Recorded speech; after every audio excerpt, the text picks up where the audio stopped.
Welcome back to Issues of Faith. Happy to have with us again at-large council member Zulfat Suara, newly elected. Thank you for being here. My pleasure. I want to ask how big the Muslim community is in Nashville. And how much did that play a role, do you think, in your election? But first of all, just how big is the Muslim community? How close is it? How big is the Muslim community here?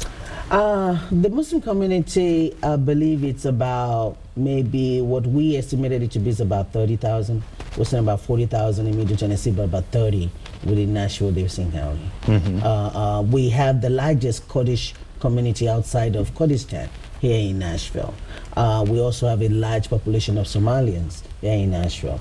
And also there's a large African American Muslim community that have been here long before the immigrants came in.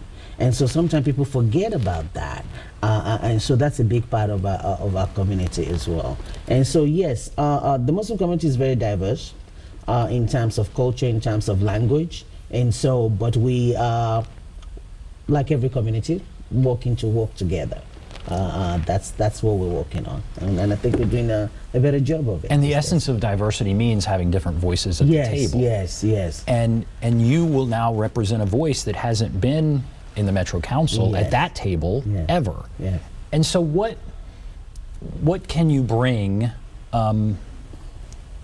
representing that voice? I guess what will change having your perspective there? I think what will change more than anything is the trust of the people of the government. That's what I think, because national government has been good to my community. We've had a lot of mayors and council members that work with the immigrant community over the years, and so it's not like it's always been neglected. Now, can it do better? Obviously, yes. And so making sure that people know that they have a representation and they can always come to me and talk to me is a good thing. The other thing that I think it will also do is for people to know that this is our county, our city, and it's up to all of us to feel vested in it so that we can contribute to its growth.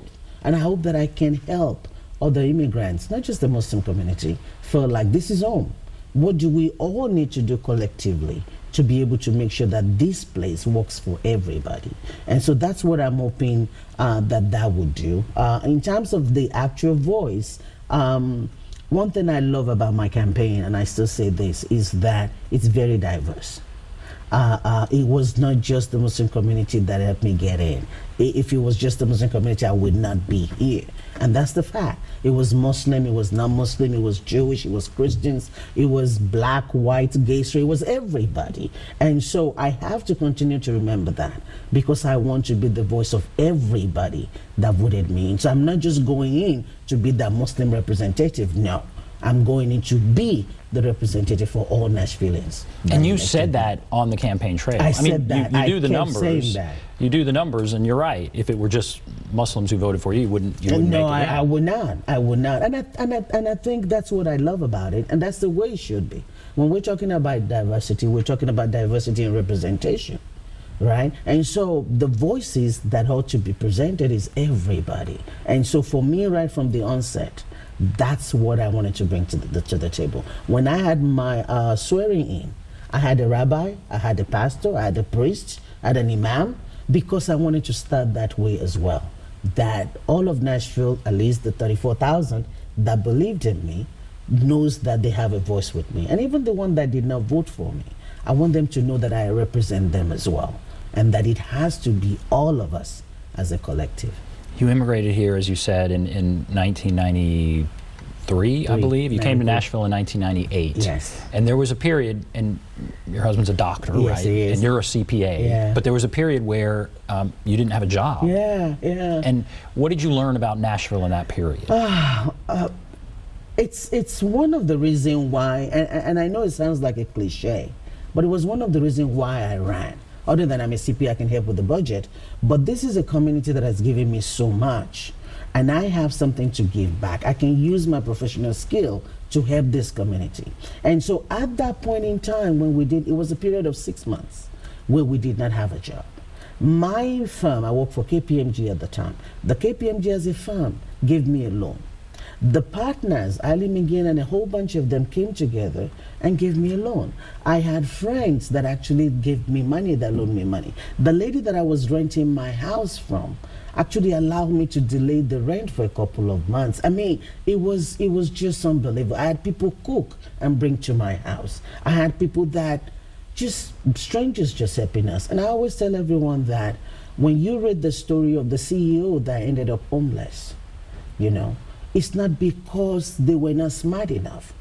He's a physician, I'm a CPA.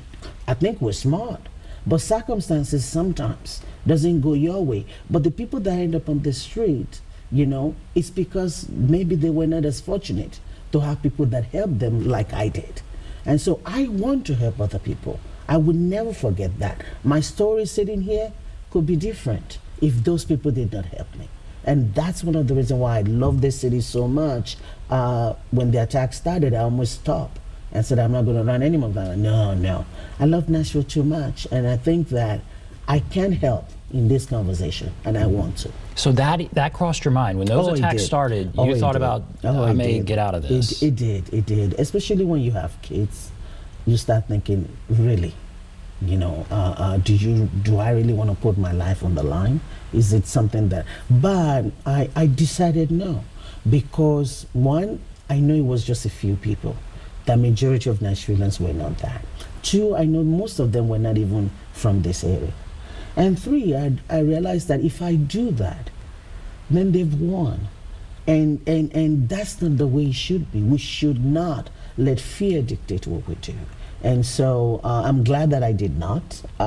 Thanks to all my friends that said, no, we got your back, well, you know.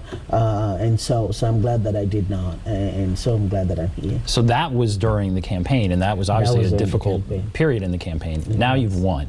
You've been sworn in, and you've attended your first meeting. Yes. What's kind of been the most remarkable thing that has happened just is from the time that you won to now? I don't know if it's people calling you or kind of what kind of stands out as something that just is remarkable. It hasn't all sunk in. I think it's still like, oh my God, 34,000 votes, that's a lot. But what I love about it is that my colleagues, the people that are on the council, because it was such a long campaign, we've grown to have a relationship. I get to talk to all of them. The council seems to be going the same direction. The vice mayor is leading the charge, and actually we had an orientation. And so there's a council that wants to work together. Every one of us, all 40 council members, have this idea that we will do it. But not that we're not going to disagree. We have to, right, in order for us to do the job right. But we started with, we will be civil with each other, even when we disagree. And I think that's very crucial. So just being there and people come in and say, I want to take my picture with you, I want to meet you, I want to shake you, like, really?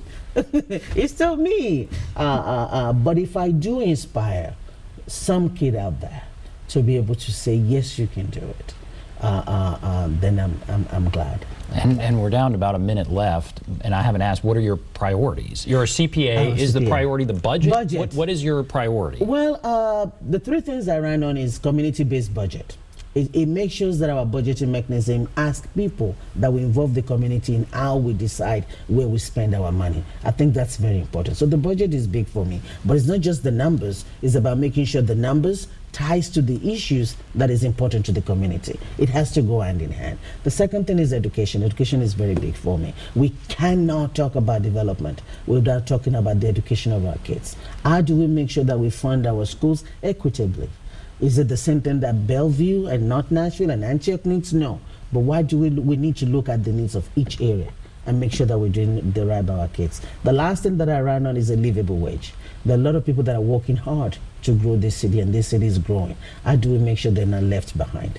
That as we grow as a city, that we're actually helping people, that people can pay their bills, people can have health care. Some decisions are not ours to make, I understand. But the part that we can do as a city, we need to do that as well. All right, so I guess we have a minute left. So let's go back to that terrible, dark time when people are threatening you, and you, I guess, considered leaving. And now, are you surprised that you've won? Are you surprised to be in this position? Yes. I know Nashville, and when I say that, I don't mean it in a condescending or in a bad way. My experiences with a lot of people in Nashville have been very positive, and when I see that on the trail, when I see that in the work that I've done over the years in my advocacy work, I was hoping that will carry through, right? But that's a wish.